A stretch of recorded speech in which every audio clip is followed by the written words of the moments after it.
update. We are extremely excited to see the distributed system of scientific collections being part of the new roadmap.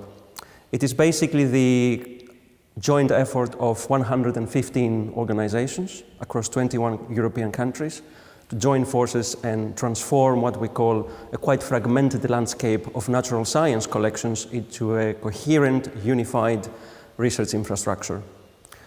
It's been 2 years, 3 years now, basically, that we are trying to make the robust case on why natural science collections need to be part of the new roadmap. And that was a very informative but also very interesting exercise. Throughout these 3 years, we were building the scientific, technological, financial, and maturity case on why we need to be transformed into a much more coherent research infrastructure for the European research area. ESFRI is an extremely useful instrument that allows communities of practice to transform into research infrastructures for science and society in Europe. For us, at least, it provides a very interesting framework, a framework that allows us to mature and nurture all of those elements that in the future will help us provide a set of end-user services to the community.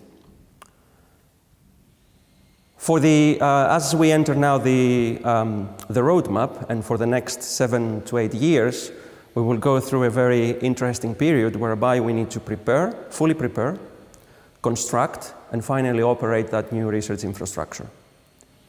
I personally hope that ESFRI will be a great help in that process, and we can always go to the forum to seek advice, support, and help us with the expertise of the people in the forum, but also help us with facilitating communication with other ESFRI projects and landmarks so that we can develop into the robust research infrastructure that we anticipate to be by 2025. It was very obvious that when the vision is strong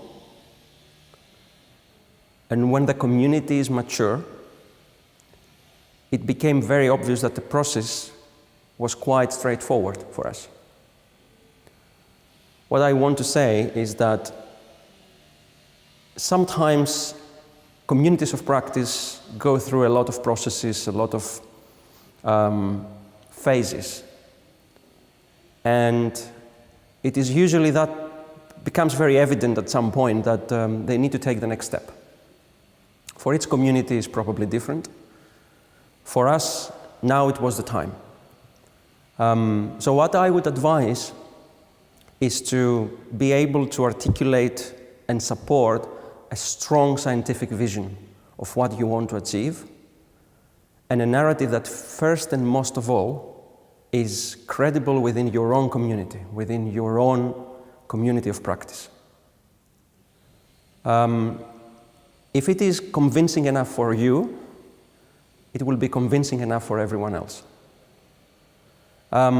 So for me, at least, that was definitely one of the lessons I've learned, that once the vision was there and once people believe that there is a group of people that understand how to reach that vision, it was very easy to get consensus, get support.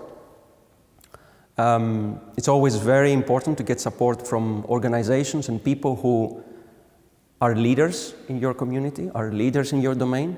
This always helps. Be credible, be persistent, and I think you'll get there.